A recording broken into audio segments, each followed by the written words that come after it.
Kata Umar, wahai Abu Bakar, ini 70 penghafal Quran sudah meninggal. Kalau Quran tak kita bukukan, Quran yang berserak di tulang onta, di batu-batu, di pelepah kurma, ini kalau tak kita bukukan Quran ini jadi satu, nanti Quran ini hilang. Kata dia tak disuruh Nabi. Sampai akhirnya Umar ibn al-Khattab menjelaskan, kalau tidak kita bukukan Quran ini, tidak ada dalam bentuk mushaf, penghafal Quran sudah meninggal, hilang Quran ini. Akhirnya Allah melembutkan hati Abu Bakar Siddiq, maka disusunlah satu tim menyusun Al-Quran. Susunannya yang kacau balau selama 22 tahun itu bisa disusun ulang lagi, persis seperti susunan yang ada di Lauh Mahfuz. Nabi membacakannya kepada sahabat sebelum Nabi meninggal di bulan Ramadan.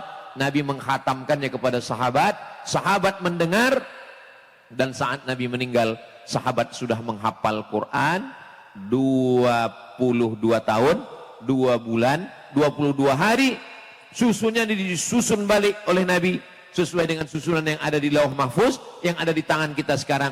Al-Fatihah, Al-Baqarah, Ali Imran, An-Nisa, Al-Ma'idah, sampai ke An-Nas. Sebanyak anak membaca Al-Quran di pondok ini kita mendapatkan pahala, sebanyak anak sholat di tempat ini kita mendapatkan pahala. Belum lagi di saat mereka menjadi ulama.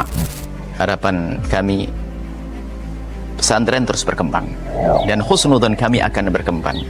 Maka dari itu kami ajak Anda, para perindu ridha Allah, ayo kita ikut andil dalam besarkan pesantren ini. Semoga dari pesantren keluar ulama-ulama penerus dakwah baginda Nabi. Amin. Maka jangan ragu untuk bergabung. Inilah orang cerdas. Kalau kita mengandalkan ibadah kita melakukan sholat sebanyak apapun sangat terbatas, ngaji Quran sangat terbatas. Tapi kalau kita ikut andil dalam program besar semacam ini, sebanyak anak membaca Al-Quran di pondok ini kita mendapatkan pahala, sebanyak anak sholat di tempat ini kita mendapatkan pahala. Belum lagi di saat mereka menjadi ulama. Inilah kerjaan orang-orang cerdas. Maka ayo menjadi cerdas hari ini. Jangan ragu, sisihkan rezeki Anda. Dan tidak cukup sampai di sini.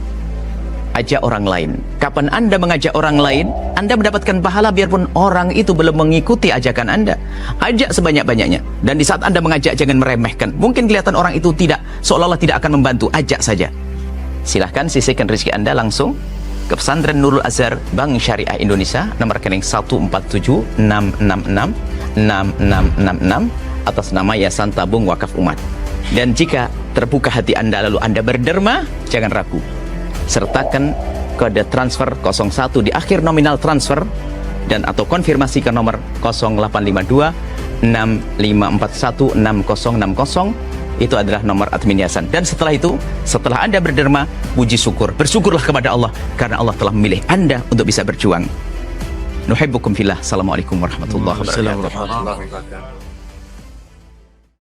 Bismillahirrahmanirrahim. Assalamualaikum warahmatullahi wabarakatuh. Alhamdulillah, Allahumma salli ala Sayyidina Muhammad ibn Abdillah wa ala alihi wa sahbihi wa man tabi'ahu wa mawalah. Pada bulan Syawal tahun 2020 kita semua berkumpul hingga lahirlah Yayasan Tabung Wakaf Umat. Pada tahun 2021 Ramadan kita sudah mulai membuat acara seperti malam ini, menumpang di halaman Masjid Al-Ikhlas. Karena ketika itu Nurul Azhar Kampus 1 belum lagi bisa kita tempati. Lalu kemudian tahun-tahun berikutnya kita membuat acara seperti ini, sholat tarawih berjamaah dari mulai tanah lapang sampai akhirnya siap gedung, dan pada tahun ini 2026 kita bisa melaksanakan di Nurul Azhar Kampus 2. Kita syukuri nikmat Allah ini dengan mengucapkan Alhamdulillahi Rabbil Alamin. Mudah-mudahan dengan syukur kita ini pada tahun 2027, 2028 dan tahun-tahun berikutnya, insya Allah Yayasan Tabung Wakaf Umat ini lebih baik, lebih maju, lebih berkembang di masa akan datang. Amin ya Rabbal Alamin. Sengaja kita minta anak-anak kita untuk menjadi imam 4 rakaat 1 anak, untuk memperlihatkan kepada bapak ibu Bapak Edward Sanger sebagai pewakaf tanah Nurul Azhar 1, keluarga Bapak Hadelman pewakaf tanah Nurul Azhar 2, kemudian sahabat-sahabat, dan hadir juga pada malam hari ini Bapak Wakapolda, Bapak Irwasda beserta rombongan dari Polda Riau. Kami ucapkan selamat datang. Yang datang tahun ini, beginilah memang tradisi kita tahun-tahun sebelumnya, untuk memperlihatkan bahwa anak-anak kita memang dalam proses hafal Quran. Kita tidak ingin terhutang nama. Namanya Ma'had Tahfiz Quran, tapi tak pernah didengar bagaimana bacaan hafalan anak-anaknya. Alhamdulillah, anak-anak kita malam ini seusia anak-anak bapak ibu di rumah semua. Mereka masih level setingkat SMP dan SMA, tapi mereka sudah berani dengan membacakan hafalannya tanpa melihat mushaf Al-Quran. Kita doakan segala kekurangannya mudah-mudahan bisa disempurnakan di masa akan datang. Dari mulai hafalannya, bacaannya, sampai kepada makharijul hurufnya, tahsin tajwidnya. Ini anak-anak kita ini berproses. Wa idza quri'al Qur'an, kalau Quran dibacakan, fastami'u lahu, maka dengarkanlah. Wa ansitu, dan diam, la'allakum turhamun. Jadi sebetulnya acara kita setiap tahun ini menjalin ukhuwah Islamiyah, silaturahim. Dari donatur, sebagian wali santri, santri, majelis guru, yayasan, dan saudara-saudara kita dari lingkungan sekitar pesantren. Memang begitulah tradisi yang kita laksanakan setiap tahun. 1000 porsi, 2000 porsi makanan kita makan berbuka bersama, dilanjutkan dengan silaturahim, kemudian sholat isya dan sholat tarawih, dan ditutup malam ini dengan tausiah. Tema yang diberikan kepada saya adalah tentang nuzul Quran. Ketika Nabi Muhammad SAW bertahannus di Gua Hira, Jabal Nur, maka turun malaikat Jibril membacakan ayat Iqra bismi rabbikal ladzi khalaq, khalaqal insana min 'alaqin, iqra wa rabbukal akramul ladzi 'allama bil qalam, 'allamal insana ma lam ya'lam. Itulah ayat yang pertama turun, Iqra. Tapi kalau kita lihat Quran yang ada di tangan kita sekarang, maka Iqra itu di juz 30, di ujung. Sedangkan ayat yang pertama di dalam Al-Quran kita baca, Bismillahirrahmanirrahim, Alhamdulillahi Rabbil Alamin, Al-Fatihah. Kenapa berbeda antara ayat yang turun kepada Nabi dengan Quran yang ada di tangan kita sekarang? Apakah terjadi perubahan atau memang berbeda Quran yang turun ke Nabi dengan Quran yang ada di tangan kita? Kenapa yang pertama turun ke Nabi Iqra, tapi yang dicetak, yang dibaca, yang ada di tangan kita sekarang adalah Al-Fatihah? Jadi proses turunnya Al-Quran ini, kata Sayyidina Abdullah bin Abbas, adalah turun dari lauh mahfuz. Letak Al-Quran ini fi lauhim mahfuz la yamassuhu illal mutahharun. Posisi letak lokasi Quran ini letaknya di lauh mahfuz. Lauh artinya papan. Papan tempat Al-Quran, mahfuz yang terjaga oleh malaikat, dijaga oleh para malaikat. Letaknya di lauhim mahfuz. Lalu dari lauh mahfuz turun ke stasiun transmisi, tempat transfernya yang disebut dengan Baitul Izzah. Itulah yang disebut dengan Inna anzalnahu fi lailatim mubarakah. Kami turunkan dia di malam yang penuh dengan berkah. Ayat lain, Inna anzalnahu fi lailatil qadar. Kami turunkan dia pada malam qadar. Malam qadar, rajulun lahu qadar. Si fulan punya kemuliaan. Lailatul qadar, malam yang memiliki kemuliaan.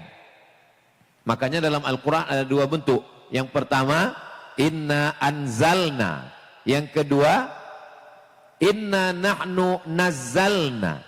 Kalau anzalna itu turun sekaligus. 30 juz, 114 surat. Turun sekaligus. Anzalna. Tapi kalau nazzalna, itu turun secara berangsur-angsur selama 22 tahun, 2 bulan, 22 hari. Jadi proses turunnya 2 kali. Turun dari Lauhil Mahfuz ke Baitul Izzah sekaligus. Sekali turun. 114 surat, 30 juz. Pembagian juz itu datang belakangan. 114 surat yang susunannya Al-Fatihah, Al-Baqarah, Ali Imran, An-Nisa, Al-Ma'idah sampai ke An-Nas. Seperti yang ada di Quran kita. Turun sekaligus dari Lauh Mahfuz ke Baitul Izzah. Dari Baitul Izzah ini ke Nabi, itulah yang dia turun sesuai dengan momen. Turun pertama, Iqra bismi rabbikal ladzi khalaq. Nabi kembali dari Gua Hira ke rumah kedinginan, diselimuti oleh Sayyidatuna Khadijah. Turun ayat, ya ayyuhal muddathir, wahai orang yang berselimut, bangkit, fa'anzir, beri peringatan. Lalu kemudian Nabi memberikan peringatan. Kepada siapa peringatan? Wa anzir ashiratakal aqrabin, berikanlah peringatan kepada kerabat-kerabat dekat. Maka dikumpulkannya lah paman-pamannya, bibi-bibinya, makcik-makciknya, dikumpulkannya di depan Bukit Sofa. Nabi naik ke atas Bukit Sofa, bertanya kepada semua keluarga kerabat sahabatnya, seandainya aku katakan di belakang Jabal Abi Qubais, kalau berdiri di atas Bukit Sofa menghadap ke Ka'bah, maka bukit yang besar di belakang namanya Jabal Abi Qubais. Kalau aku katakan di belakang Jabal Abi Qubais ini ada pasukan tentara yang akan menyerang Makkah, apakah kamu percaya? Penduduk Makkah mengatakan, shadaqnaka, kami percaya. Karena dari kecil kami sudah menggelar engkau Al-Amin. Tak mungkin kau dusta, tak mungkin bohong, tak mungkin berkhianat. Kalau ku katakan aku sudah dapat wahyu dari malaikat Jibril dan aku adalah nabi, apakah kalian percaya? Disitulah Abu Lahab marah. Kata Abu Lahab, tabban laka ya Muhammad, alihadza jama'atana, celakalah engkau, apakah hanya untuk ini engkau kumpulkan kami? Turun ayat, tabbat syada abi lahabiu wa tab. Jadi susunannya selama 22 tahun, 2 bulan, 22 hari itu berbeda total dengan susunan yang turun dari Lauh Mahfuz ke Baitul Izzah. Dari Baitul Izzah ke Nabi, itulah turun Iqra, turun ya ayyuhal mudaththir, turun wa anzir ashiratakal aqrabin, turun sesuai dengan pertanyaan-pertanyaan sahabat. Nabi menjawab, yas'alunaka 'anil khamri wal maisir qul fihima itsmun kabiru wa manafi'u linnas, yas'alunaka 'anil yatama, yas'alunaka madza yunfiqun qulil afwa, yas'alunaka 'anil ahillah qul hiya mawaqitu linnasi wal hajj wa idza sa'alaka 'ibadi 'anni. Maka susunan yang kacau balau selama 22 tahun, 2 bulan, 22 hari itu bisa tersusun lagi seperti susunan yang ada di Baitul Izzah. Nah, itu salah satu mukjizat Al-Quran, bukan hanya sekedar isinya, tapi cara turunnya. Susunannya yang kacau balau selama 22 tahun itu bisa disusun ulang lagi persis seperti susunan yang ada di Lauh Mahfuz. Nabi membacakannya kepada sahabat sebelum Nabi meninggal di bulan Ramadan. Nabi menghatamkannya kepada sahabat, sahabat mendengar, dan saat Nabi meninggal sahabat sudah menghafal Quran 22 tahun, 2 bulan, 22 hari. Susunnya disusun balik oleh Nabi sesuai dengan susunan yang ada di Lauh Mahfuz, yang ada di tangan kita sekarang. Al-Fatihah, Al-Baqarah, Ali Imran, An-Nisa, Al-Ma'idah sampai ke An-Nas. Jadi Al-Quran yang dikatakan berserak di tulang onta, di pelepah korma, di batu-batu, itu adalah tulisannya.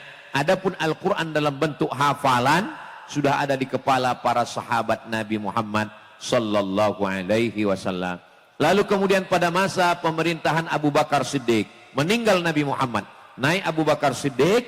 Pada masa Abu Bakar ada seorang nabi palsu dari negeri Yamamah namanya. Nabi palsunya bernama Musailamah Al-Kadzab. Diutuslah pasukan bala tentara untuk memerangi nabi palsu ini. Ketika berperang dengan pasukan nabi palsu ini, meninggal 70 orang penghafal Quran. Jadi tentara-tentara waktu itu adalah para penghafal Al-Quran. Mereka tidak hanya sekedar tentara, pejuang, mujahid, tapi juga mereka adalah para penghafal Quran. Meninggal 70 orang penghafal Quran. Maka datanglah Umar bin Khattab menjumpai Abu Bakar Siddiq, memimpin umat Islam waktu itu. Kata Umar, wahai Abu Bakar, ini 70 penghafal Quran sudah meninggal. Kalau Quran tak kita bukukan, Quran yang berserak di tulang onta, di batu-batu, di pelepah kurma, ini kalau tak kita bukukan Quran ini jadi satu, nanti Quran ini hilang. Karena penghafal Quran meninggal, Quran bisa hilang. Abu Bakar tidak mau. Kenapa Abu Bakar tidak mau membukukan Quran? Karena Nabi tak pernah menyuruh, Nabi tidak pernah memerintahkan, Nabi tak pernah melakukan. Kalau tidak dilakukan Nabi, tidak diperintahkan Nabi, tidak disuruh Nabi, berarti perbuatan itu bid'ah, wa kullu bid'atin dhalalah wa kullu dhalalatin finnar. Kata dia tak disuruh Nabi. Sampai akhirnya Umar ibn al-Khattab menjelaskan, kalau tidak kita bukukan Quran ini, tidak ada dalam bentuk mushaf, penghafal Quran sudah meninggal, hilang Quran ini. Akhirnya Allah melembutkan hati Abu Bakar Siddiq, maka disusunlah satu tim menyusun Al-Quran. Tapi perlu dijelaskan, bukan sahabat ini menyusun Quran ini, Al-Fatihah, Al-Baqarah, An-Nisa, Ali Imran, bukan. Bukan sahabat ini yang menyusun Al-Quran. Al-Quran sudah tersusun di kepala sahabat itu, 30 juz, 114 surat. Yang dimaksud menyusun ini, menyusunnya dalam bentuk nyata, dalam bentuk buku, yang diketuai oleh Ubay bin Ka'ab. Karena Ubay bin Ka'ab imam sholat tarawih pada masa Umar bin Khattab. Ubay bin Ka'ab inilah hafalannya paling hebat, suaranya paling bagus, dibantu dengan penulis penterjemah Nabi, namanya Zaid bin Thabit. Zaid bin Thabit inilah yang menerjemahkan surat-surat orang Yahudi, Yahudi Bani Nadir, Yahudi Bani Quraizah, Yahudi Qainuqa, Yahudi Khaybar, yang sampai ke Nabi diterjemahkan oleh Zaid bin Thabit. Maka diketuai oleh Ubay bin Ka'ab dan Zaid bin Thabit, akhirnya dikumpulkan, jadilah satu mushaf. Itulah mushaf pertama yang dibagikan ke seluruh penjuru negeri Islam, yang pada masa Utsman bin Affan diadakan revisi karena bercampur antara tafsir dengan ayat, maka yang ada di tangan kita sekarang disebut dengan mushaf Utsmani, kada pada masa Sayyidina Utsman bin Affan. Jadi Al-Quran di Lauh Mahfuz turun ke Baitul Izzah, dari Baitul Izzah turun ke dada Nabi, turun ke hati Nabi, dari hati Nabi turun ke hati sahabat. Makanya di bulan Ramadan ini adalah bulan memperbanyak khataman Al-Quran, dan dari sahabat turun ke tabi'in, dari tabi'in turun ke tabi'in, dari tabi'in turun ke imam mazhab, sampailah ke guru-guru kita, sampailah ke santri-santri kita di Ma'had Nurul Azhar ini. Kita doakan semua santri kita mudah menghafal Quran insyaallah. Proses menurunkan Al-Quran, karena Quran tidak turun kertas yang melayang-layang dari langit. Quran bukan turun buku yang dikepit di celah ketiak. Quran bukan turun buku yang disimpan di dalam tas. Quran dibacakan malaikat Jibril, didengar oleh Nabi, masuk ke hati Nabi. Dibacakan Nabi, sampai ketika malaikat Jibril membacakan Quran itu, bergerak lidah Nabi. Waktu malaikat Jibril membacakan Quran itu, bergerak lidah Nabi. Apa kata Allah? La tuharrik bihi lisanaka lita'jala bih, inna alaina jam'ahu wa qur'anah, thumma inna alaina bayanah. Jangan kau gerakkan lidahmu karena kau ingin cepat hafal, kau dengar saja. Jangan takut, jangan cemas.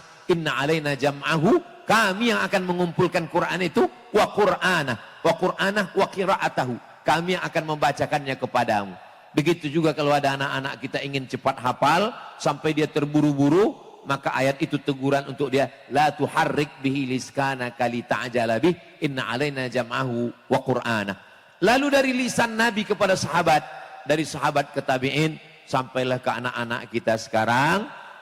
Jadi proses menurunkan Al-Quran dari Lauh Mahfuz ke Baitul Izzah, dari Baitul Izzah ke hati Nabi, dari hati Nabi ke sahabat Nabi, dari sahabat Nabi ke tabi'in, dari tabi'in ke tabi'in, sampailah ke anak-anak kita sekarang. Kalaulah Al-Quran yang ada di dunia ini terbakar, hancur, maka Quran tidak akan hilang. Kenapa? Karena Quran ada tersimpan di hati.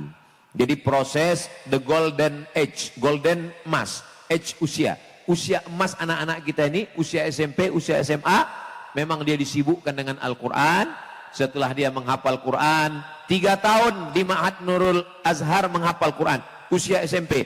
Nanti di usia SMA dia membaca kitab.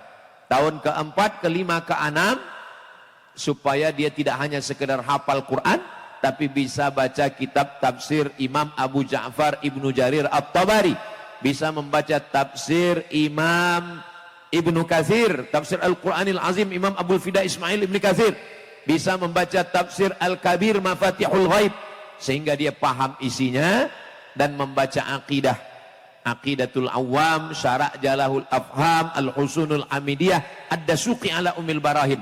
Bisa dia paham fikih Syafi'i setelah dia hafal Quran, dari mulai kitab Matan Takrib, Fathul Qarib, Fathul Mu'in, I'anatul Talibin, sampai Kanzur Raghibin Mahalli, sampailah kitab-kitab yang besar. Maka supaya apa? Supaya anak-anak kita ini tidak menjadi ustadz Latin, ustadz yang membaca huruf Latin. Dokter mesti paham bahasa Latin, karena istilah-istilah kedokteran memang dari bahasa Latin. Orang yang mau mengambil Islamic Studies di McGill Kanada, di Harvard, di Cambridge, maka dia mesti lolos TOEFL, Test of Arab Language, Foreign Language, TOEFL, Test of Arab Foreign Language. Dia mesti lulus bisa membaca kitab, karena orang belajar Islam untuk menjadi ulama tanpa memahami kitab mustahil, tak bisa. Maka anak-anak kita di sini 3 tahun menghafal Quran, 3 tahun membaca kitab, supaya Al-Quran yang turun dari Lauh Mahfuz ke Baitul Izzah, dari Baitul Izzah ke Nabi, dari Nabi ke sahabat, dari sahabat ke tabi'in, dari tabi'in ke tabi'in, kita jaga. Bunyinya sama, lafaznya sama, dan maknanya sama, bersanad, bersilsilah, sampailah ke anak-anak kita malam ini. Dan kalau kita mati menghadap Allah, insya Allah anak-anak inilah yang akan menurunkan ke murid-murid mereka. Mereka akan membangun nanti Nurul Azhar 3, Nurul Azhar 4, Nurul Azhar 5. Beribu Nurul Azhar akan bertebar di Nusantara, di dunia ini insya Allah. Kita sudah menjalankan. Kita tidak berpegang kepada tokoh. Tokoh boleh mati. Setiap tokoh ada masanya, setiap masa ada tokohnya. Orang boleh meninggal. Setiap orang ada zamannya, setiap zaman ada orangnya. Kita hanya membangunkan rel kereta apinya. Ini relnya, ini besinya, ini gerbongnya. Lokomotifnya berjalan. Masinis boleh mati, kereta tak boleh berhenti. Itulah yang selalu kita sampaikan. Supaya apa? Supaya anak-anak kita ini terus menurunkan Al-Quran ini, sehingga nanti negeri ini menjadi negeri yang diberkahi Allah karena Al-Quran, sesuai dengan doa kita, Allahumma arhamna bil Quran. Alhamdulillah, Pak Edward Sanger berlapang dada. Tahun 2020 kami datang ke kantornya, beliau berikan tanah 1 hektar, lalu kemudian Pak Haji Adelman menengok tanah itu, lalu beliau memberikan tanah ini 2 hektar, 2,5, 2 hektar. Bangunan awalnya hanya ada masjid, dan di samping masjid ada rumah guru 1. Adapun asrama tempat kita berwuduk tadi di belakang itu tambahan, dan pagar ini keliling juga, lalu kemudian pagar depan, dan ini tempat makan juga. Dan sekarang proses pembangunan rumah guru dan ruko. Ruko nanti supaya bisa dibuka usaha yang uangnya itu berputar balik ke pondok. Lalu ke rumah guru, karena ustadz mesti dia menetap di sini. Tak bisa ustadz datang pergi pulang macam dosen, tak bisa. Tak bisa mengajar di pondok ini macam dosen, 16 tatap muka, masuk, bagi 12 makalah, potong libur semester, potong ujian akhir semester, potong mid semester, tak bisa begitu. Karena ustadz yang mengajar di pondok ini, dari mulai membangunkan santri jam 3 malam, mengawal tahajudnya, witirnya, menghafal hafalan baru, murojaah hafalan lama, sholat subuh berjamaah, membaca zikir Ratib Al-Haddad, Ratib Al-Attas, membaca zikir Imam Nawawi, membaca Hizbun Nasar, Hizbul Bahar, Wirdul Latif, sampailah dia masuk kelas pagi sampai zuhur, zuhur berjamaah sampai asar, asar sore olahraga, maghrib isya sampai jam 10 malam baru tidur. Satu-satunya lembaga yang masih bisa mengawal anak-anak kita dari tahajud malam sampai tidur jam 10 malam tinggal pondok pesantren. Makanya pembusukan pondok pesantren ini sekarang luar biasa. Ditambah lagi dengan isu-isu yang luar biasa, kita berusaha untuk merubah image bahwa pesantren itu bagus, bahwa anak-anak bisa jadi imam, bahwa tidak ada pelecehan, bahwa anak-anak dididik. Memang sulit membangkitkan di tengah fitnah sosial media yang luar biasa. Alhamdulillah kita bisa berkumpul malam ini dari saudara-saudara kita yang dengan hartanya berjuang dengan wakaf infak sodakohnya, guru-guru kita dengan hafalan Qur'annya, dan bapak-bapak kita dari kepolisian yang bisa men-take down akun-akun yang mengejek ulama, yang menjelekkan pesantren, yang memfitnah. Nah, itu ahlinya adalah bapak-bapak kita. Capek kalau kita meladeni, melayani satu-satu, bisa di take down dengan ilmu cybercrime, dan memang ada orang spesialisnya bidang itu. Maka ini pun juga bagian dari jihad, sesuai dengan jihad kita masing-masing. Ada ustadz-ustadz yang berjihad mendidik anak supaya hafal Quran. Ada orang-orang kaya yang berjihad memberikan tanahnya, padahal tanah ini tanah kota Pekanbaru, tanah mahal, tapi diwakafkan. Dan tanah ini kalau sudah diwakafkan, akte notarisnya sudah wakaf, dan dia sudah keluar akta ikrar wakaf, dan sudah keluar surat dari BPN-nya wakaf. Sehingga tanah ini 3, la yuhabu, tak bisa dihibahkan, wala yuba'u, tak bisa diperjualbelikan, wala yurasu, tak bisa diwariskan. Ini tanah ini tak bisa dihibahkan, tak bisa diwariskan, tak bisa diperjualbelikan.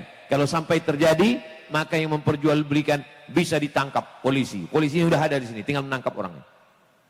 Nah, jadi Bapak Ibu tak perlu khawatir, mau yang berwakaf kelas, berwakaf asrama, berwakaf rumah guru, insya Allah inilah ladang amal kita yang insya Allah akan mengalir sampai hari kiamat, insya Allah. Panjang umur, sehat badan, tradisi yang kita lakukan ini setiap tahun terus kita laksanakan. Tahun depan 2027 panjang umur, sehat badan, kita buat lagi insya Allah, amin. Nah, kalaupun kita mati, insya Allah anak-anak kita ini akan meneruskan. Kalau kami mati, kalian akan meneruskan. Kalian kumpulkan lagi donatur, kalian kumpulkan semua dari Polda Riau, kalian kumpulkan semua muhsinin, kalian kumpulkan semua wali-wali murid, kalian kumpulkan masyarakat yang ada di sekitar pondok. Buat macam yang kami buat dulu. Buka bersama, habis itu sholat tarawih 20 rakaat, pilih anak-anak terbaik jadi imam 4 rakaat, 4 rakaat, 4 rakaat, 4 rakaat, 3 rakaat, 2-1.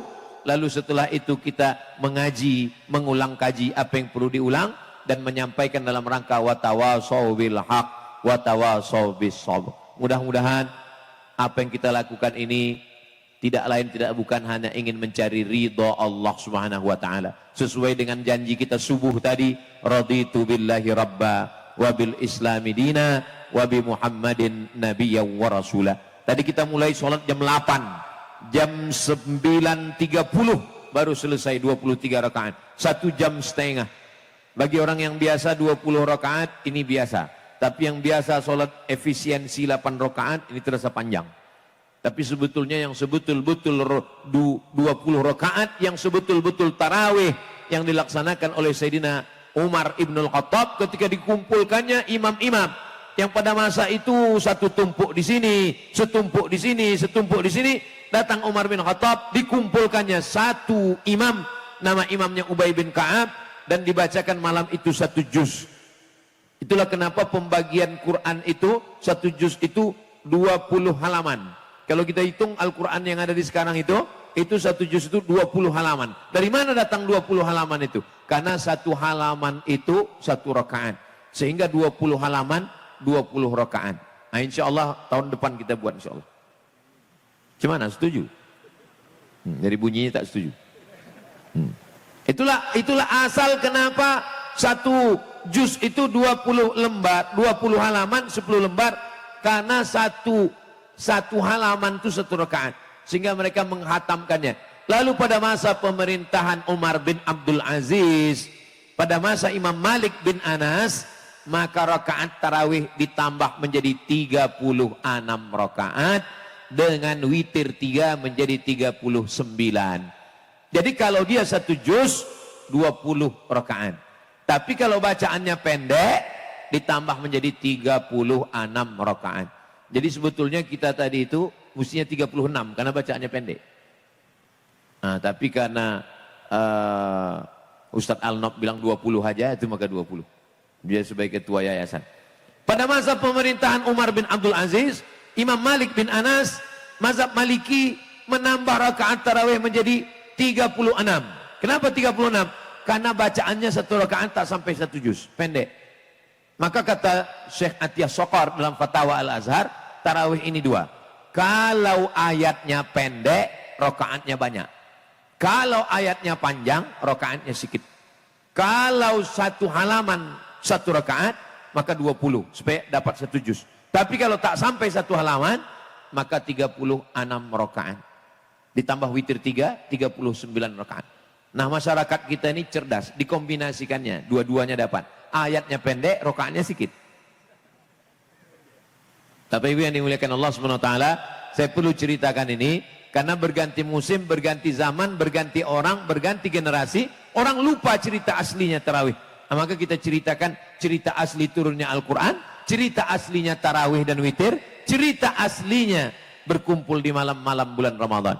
Nah, jadi kita sudah jam 10 lewat 10, kita akan pulang ke rumah sampai jam 11, 12, 1, 2, 3, kita mesti bangun dan kita menghidupkan malam-malam. Apalagi 10 terakhir Ramadan, besok malam kita sudah mulai i'tikaf di Masjid Ajah Rohana, i'tikaf dari mulai jam 1.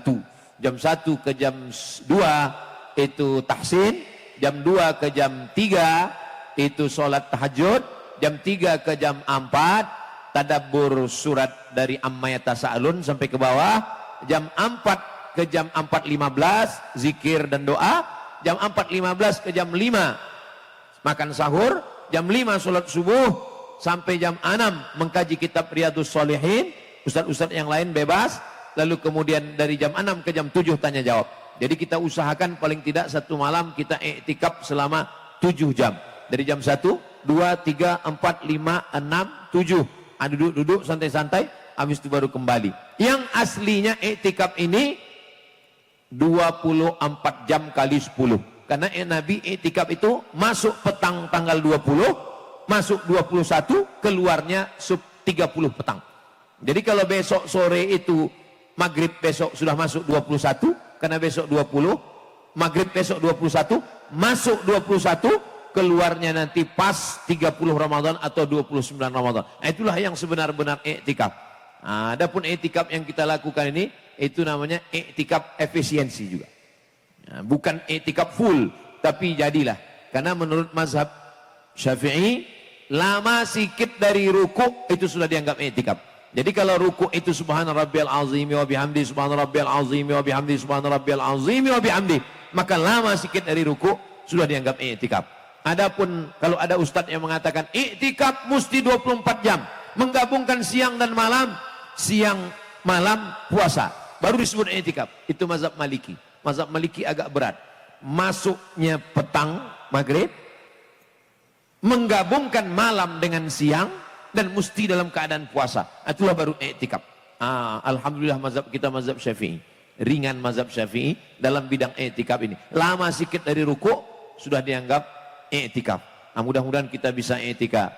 Adapun bapak ibu yang bekerja, bapak-bapak pegawai ASN, dari kepolisian, karena kalau dia full satu malam, siapa yang menjaga ketertiban? Siapa yang akan menertibkan jalan raya? Siapa yang akan menjaga? Siapa yang akan menangkap penjual narkoba? Siapa yang akan menjaga judi? Siapa yang akan menertibkan keselamatan Pekanbaru, Riau? Maka sholat malamnya tidak terlalu banyak. Yang penting mengambil cukup-cukup saja. Tarawih, witir, habis itu tadarus, tidur. Karena kalau tak tidur besok tak bisa bekerja. Bangun malam, sholat sunat tahajud, lalu kemudian makan sahur, i'tikaf secukupnya. Maka saya dapat kabar sholat tarawih yang paling cepat itu di Masjid Polda. Siapa yang mau cepat sholat tarawih? Saya tanya, kenapa cepat? Karena pakai forerunner. Itu mau cepat. Ada orang yang sholat malamnya dari Isya sampai subuh. Dari Isya sampai subuh sholat. Tapi besok siangnya dia tidur. Tapi ada orang yang malamnya sholat secukupnya aja. Kenapa? Karena besok dia mau mengurus negara. Karena besok dia mau mengurus jalan raya. Karena besok dia mau mengurus menangkap pencandu narkoba. besok dia mau menertibkan dunia, besok mau mengurus MBG. Maka itu juga bernilai amal soleh. Jadi amal soleh itu tidak hanya qiyamul lail. Jadi kita tinggal kita pilih. Ada memang orang siangnya tidur, maka malam itu dia gas ibadah. Ada orang yang malamnya secukupnya aja, karena siangnya ibadah. Yang parah itu malam tidur, siang pun tidur. Itu yang parah. Maka tausiah tak boleh panjang-panjang. Tadi dimulai setengah 10, sekarang sudah 10.15, 45 menit. Mudah-mudahan apa yang saya sampaikan ini bermanfaat, menjadi amal jariah buat saya, buat kita semua. Adik-adik santri-santri kita akan menyampaikannya ke murid-murid mereka di masa akan datang. Terima kasih yang tak terhingga kepada Bapak Ibu tetamu yang hadir malam ini, yang tak dapat saya sebutkan satu persatu namanya dengan tidak menghormati, tidak mengurangi rasa hormat kami dari berbagai komunitas, komunitas hamba Allah, komunitas Ummu Aisyah, komunitas yang tak dapat saya sebutkan, masyarakat sekitar. Karena memang inti dari program kita setiap tahun buka bersama ini adalah menjalin silaturahim. Tak ada gading yang tak retak, tak ada tebu yang tak berbongkol. Sedangkan telur ayam disangka lagi tersentuh. Kalau ada kata-kata yang tidak berkenan di hati, menyinggung perasaan, pelayanan tempat duduk yang tidak pada tempatnya, makanan yang kurang asam garamnya, kami dari Yayasan Tabung Wakaf Umat mohon maaf kepada Bapak Ibu semua. Sudikah Bapak Ibu memaafkan kami? Alhamdulillah. Terima kasih atas segala perhatian. Mohon maaf atas segala kesilapan dan kekhilafan. Aku qauli hadza astaghfirullah li wa lakum. Saya akhiri dengan ucapan jazakumullah khairal jaza. Wassalamualaikum warahmatullahi wabarakatuh.